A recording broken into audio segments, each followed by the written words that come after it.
नमस्कार विद्यार्थियों। सीटेट परीक्षा की तैयारी कर रहे सभी भावी शिक्षकों का आज के इस मास्टर क्लास में बहुत बहुत स्वागत है। देखिए, एक सफल शिक्षक बनने की राह पर सीटेट वो पहली और सबसे जरूरी सीढ़ी है। आज के इस क्लास में हम एक ऐसा पूरा मास्टर प्लान समझेंगे जिससे आप न केवल इस परीक्षा को पास करेंगे बल्कि एक बहुत अच्छा स्कोर भी लाएंगे। तो चलिए शुरू करते हैं। आज का हमारा जो पूरा डिस्कशन है वो इन 5 हिस्सों में बटा रहेगा।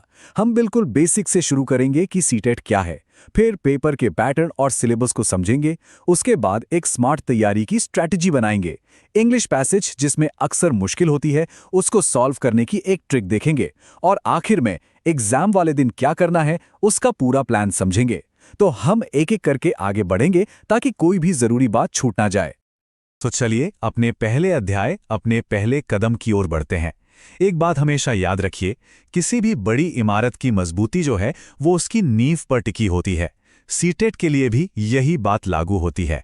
तो सबसे पहले इसकी बुनियाद, इसकी नींव को अच्छे से समझते हैं। तो CTET क्या है? इसका पूरा नाम है सेंट्रल टीचर एलिजिबिलिटी टेस्ट, और ये CBSE कंडक्ट कराता है। ध्यान से समझिए, ये सिर्फ एक एग्जाम नहीं है बल्कि सरकारी और प्राइवेट स्कूलों में टीचर बनने के लिए आपका एक तरह से लाइसेंस है। और सबसे अच्छी बात क्या है, वो ये है कि एक बार आपने इसे पास कर लिया तो इसका सर्टिफिकेट अब लाइफ टाइम के लिए वैलिड है। मतलब एक बार की मेहनत आपको जीवन भर के लिए शिक्षक बनने के योग्य बना देगी। सीटेट में 2 पेपर होते हैं, पेपर 1 और पेपर 2। ये जानना बहुत जरूरी है कि आपको कौन सा देना है। पेपर 1 उन लोगों के लिए है जो प्राइमरी टीचर बनना चाहते हैं, यानी क्लास 1 से 5 तक पढ़ाना चाहते हैं, और पेपर 2 उनके लिए है जो अपर प्राइमरी यानी क्लास 6 से 8 तक की टीचर बनना चाहते हैं। दोनों में मेन फर्क बच्चों की साइकोलॉजी का होता है।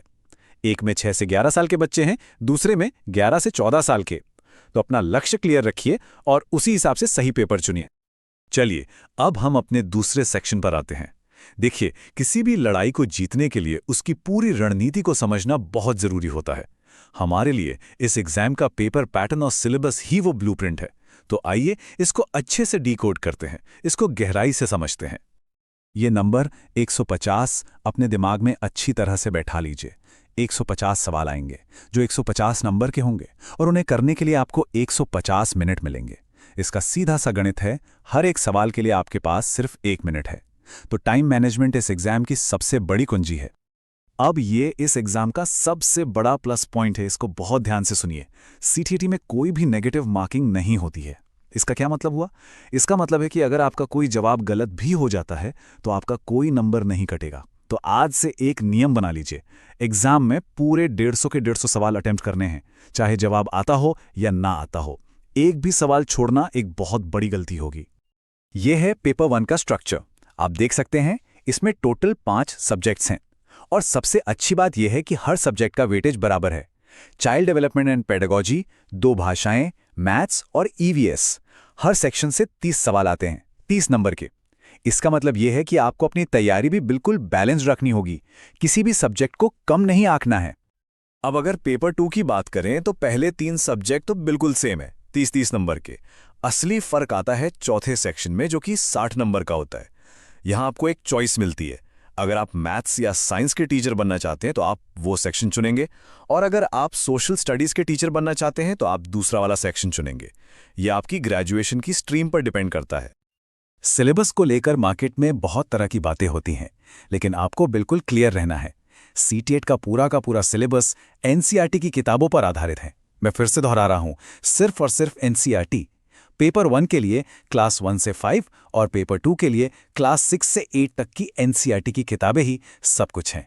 अगर इन्हें अच्छे से पढ़ लिया तो आपको कोई और किताब छूने की जरूरत नहीं पड़ेगी। अब हम इस क्लास के सबसे जरूरी हिस्से पर आ गए हैं कि स्मार्ट तैयारी कैसे करें। देखिए, मेहनत तो सभी करते हैं, लेकिन सफल वही होता है जो सही दिशा में मेहनत करता है। तो ये सेक्शन आपको वही सही दिशा दिखाने का काम करेगा। सही स्ट्रैटेजी बनाने से भी पहले यह समझना जरूरी है कि ज्यादातर स्टूडेंट्स गलती कहां करते हैं, क्योंकि अगर हम उन गलतियों को करने से बच जाएं तो आधा काम तो हमारा वैसे ही हो जाता है। तो देखते हैं वो कौन सी बड़ी गलतियां हैं। ये कुछ ऐसी आम गलतियां हैं जो स्टूडेंट्स को सफलता से दूर कर देती हैं। पहली, पेडागोजी के सेक्शन को हल्के में लेना। अरे भाई, आप टीचर बनने जा रहे हैं तो बच्चों को पढ़ाना कैसे है ये जानना तो सबसे जरूरी है। दूसरी, एनसीईआरटी को छोड़कर दूसरी महंगी महंगी किताबों के पीछे भागना। तीसरी, पिछले साल के पेपर्स और मॉक टेस्ट को सॉल्व ही ना करना। और आखिरी, चीजों को समझने की बजाय सिर्फ रट्टा मारना। आपको इन सभी गलतियों से बचना है। तो अब जब हमें ये पता चल गया है कि क्या नहीं करना है, तो सवाल उठता है कि फिर सही स्ट्रैटेजी क्या है? हमें अपनी तैयारी को आखिर किस तरह से आगे बढ़ाना चाहिए? सीटेट में सफलता इन 4 मजबूत खंभों पर, इन 4 पिलर्स पर टिकी है। पहला और सबसे जरूरी, एनसीईआरटी पर पूरी कमांड। दूसरा, पिछले सालों के सारे क्वेश्चन पेपर्स को सॉल्व करना। तीसरा, पेडागोजी पर खास फोकस रखना, क्योंकि ये लगभग आपका आधा पेपर कवर करती है। और चौथा, मॉक टेस्ट देना, जिससे आपकी स्पीड और एक्यूरेसी दोनों बढ़े। जिसने इन चारों कामों को अच्छे से कर लिया, उसका सिलेक्शन पक्का है। अच्छा, अब एक ऐसे सेक्शन पे आते हैं जो बहुत से स्टूडेंट्स के लिए एक सिरदर्द होता है, इंग्लिश का पैसेज। लेकिन ये एक ऐसा एरिया है जहां अगर सही तरीका पता हो तो आप आसानी से पूरे नंबर स्कोर कर सकते हैं। तो चलिए, आज मैं आपको इसे सॉल्व करने की एक मास्टर ट्रिक सिखाता हूं। पैसेज सॉल्व करने के लिए इस 4 स्टेप प्लान को याद कर लीजिए। स्टेप 1, कभी भी पहले पैसेज मत पढ़िए, हमेशा पहले उसके नीचे दिए गए सवालों को पढ़िए। इससे आपको यह पता चल जाएगा कि पैसेज में आपको ढूंढना क्या है। स्टेप 2, अब पैसेज को तेजी से बस 2 मिनट में पढ़िए ताकि उसका मोटा मोटा आइडिया लग जाए। स्टेप 3, अब सवालों के कीवर्ड्स को पैसेज में ढूंढिए। और स्टेप 4, एलिमिनेशन मेथड का यूज करिए। जो ऑप्शन बिल्कुल गलत लग रहे हैं उन्हें पहले ही काट दीजिए। यह तरीका आपका बहुत सारा टाइम बचाएगा। और यह है गोल्डन रूल, इसको कहीं बड़ा बड़ा लिख लीजिए। आपको जवाब हमेशा पैसेज के हिसाब से देना है, अपने दिमाग या अपनी जनरल नॉलेज के हिसाब से नहीं। मैं फिर से दोहराता हूं, अगर पैसेज में लिखा है कि सूरज पश्चिम से उगता है, तो सवाल का जवाब देते वक्त आपको वही मानना पड़ेगा, अपना दिमाग बिल्कुल नहीं लगाना है। और अब हम आ गए हैं अपने आखिरी सेक्शन पर।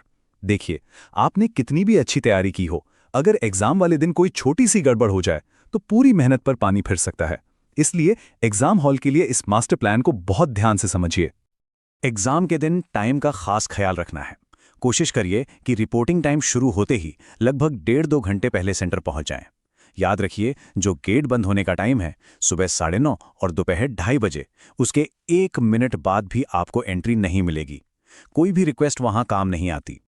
ये 3 चीजें ले जाना कंपलसरी है, इनके बिना एंट्री नहीं मिलेगी। पहला, आपके एडमिट कार्ड का प्रिंट आउट। दूसरा, एक ओरिजिनल फोटो आईडी जैसे आधार कार्ड या पैन कार्ड। और तीसरा, एक नीला या काला बॉल पेन। मेरी एक सलाह है, मोटी निब वाला पेन ले जाएं, उससे ओएमआर शीट के गोले जल्दी भरते हैं। ड्रेस कोड को लेकर कंफ्यूज मत होइए, बिल्कुल सिंपल कपड़े पहनकर जाइए। फुल स्लीव्स की शर्ट, जूते, किसी भी तरह की ज्वेलरी या घड़ी, ये सब अलाउड नहीं है। सबसे अच्छा है आप हाफ स्लीव टी शर्ट और चप्पल या सैंडल पहनकर जाएं। इससे चेकिंग में भी आपका टाइम बचेगा और कोई परेशानी नहीं होगी। ओएमआर शीट भरते वक्त बहुत ज्यादा सावधानी रखनी है। गोले को पूरा काला करें, आधा अधूरा ना छोड़ें। एक सवाल के लिए सिर्फ एक ही गोला भरें। सबसे जरूरी बात, अपनी क्वेश्चन बुकलेट का कोड ओएमआर शीट पर बिल्कुल सही सही भरें। और ये याद रखें कि एक बार आपने गोला भर दिया तो उसे आप बदल नहीं सकते, इसलिए सोच समझकर ही फाइनल आंसर मार्क करें। तो विद्यार्थियों, ये था सीटेट परीक्षा के लिए आपका एक कंप्लीट मास्टर प्लान। हमने हर जरूरी पहलू पर बात की है। अब आपका काम है कि इस पूरी रणनीति पर भरोसा करें और पूरी मेहनत से इस पर अमल करें। इस पूरी क्लास को अच्छे से रिवाइज कीजिए। आपका सिलेक्शन आपका इंतजार कर रहा है। मेरी शुभकामनाएं आप सभी के साथ हैं।